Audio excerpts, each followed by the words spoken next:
শুল্ক বাণিজ্য ট্রাম্পের এপ্রিল ফুল তত্ত্ব।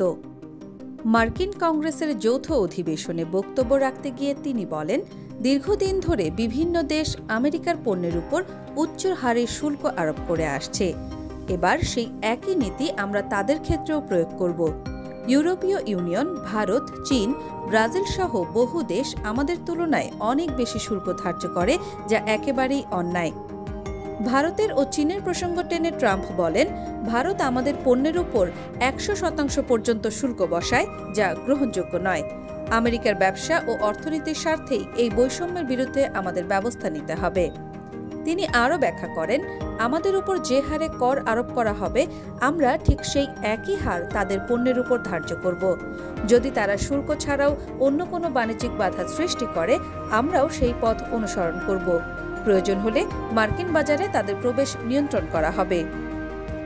কংগ্রেসের যৌথ অধিবেশনে মার্কিন প্রেসিডেন্ট ডোনাল্ড ট্রাম্প ঘোষণা করেছেন যে আগামী 2 এপ্রিল থেকে ভারত, চীন সহ একাধিক দেশের উপর পাল্টা শুল্ক আরোপ করবে যুক্তরাষ্ট্র।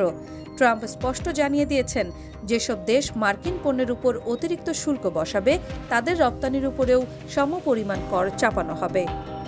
মজার ছলে ট্রাম্প বলেন, আমি চেয়েছিলাম 1 এপ্রিল থেকেই এই সিদ্ধান্ত কার্যকর করতে, কিন্তু পরে ভাবলাম কেউ হয়তো ভাবতে পারে এটি এপ্রিল ফুলের কৌতুক।